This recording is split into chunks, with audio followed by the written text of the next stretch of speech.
ஏய் இங்க வா. கொஞ்சம் காலமுக்கு.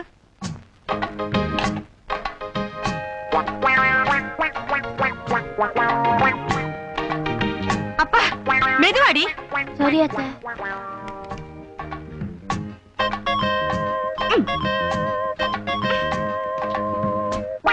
ஐயோ ஐயோ செத்த செத்த.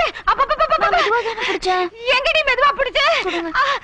விட்டுடு விட்டுடு விட்டுடுமா. நீ பிடிக்காத.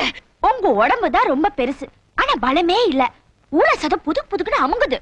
இப்படி வேலைக்கு நல்லா தின்னுட்டு ஒரு வேலையும் செய்யாம அப்படியே படுத்துட்டு புத்தகம் படிச்சீங்கன்னா உடம்பு என்னத்துக்கு ஆகும்? கொழுப்பும் திமிரும் ஏறி போகும்.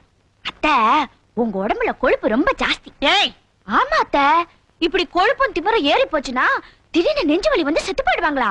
இனிமே கொஞ்சம் வேலை செய்யுங்க அத்தை, அப்பதான் உங்க கொழுப்பும் திமிரும் அடங்கும். பல்ல உடைப்பேன் நாயே. ஏதோ புரியாத கழுதியா இருக்கியே, போனா போதுன்னு விட்ட வாய் கொழுப்பு ஜாஸ்தியா இருக்கே. இப்பவே உன்னையும் உங்க அப்பனையும் வீட்டை விட்டு. மூத்த மருமகளை விரட்ட மாதிரி என்னையும் விரட்டிடாதீங்க அத்தை. ஏதோ உங்க நல்லதுக்கு சொன்னேன். இனிமே உங்களுக்கு வயிற்று வலி வந்து செத்தாலும் சரி, நெஞ்சு வலி வந்து செத்தாலும் சரி, நான் வாய் திறக்கவே மாட்டேன். என்ன மன்னிச்சிடுங்க அத்தை, என்ன மன்னிச்சிடுங்க. ஒப்பாரி வச்சு ஊரை கூட்டாத. எழுந்துரு, போய் வேலையை பாரு. உன்னை பாம்புன்னு நினைச்சு அடிக்கவும் முடியல, பழுதுன்னு நினைச்சு ஒதுங்கவும் முடியல. அத்தை, காலை பிடிச்சு விட்டா?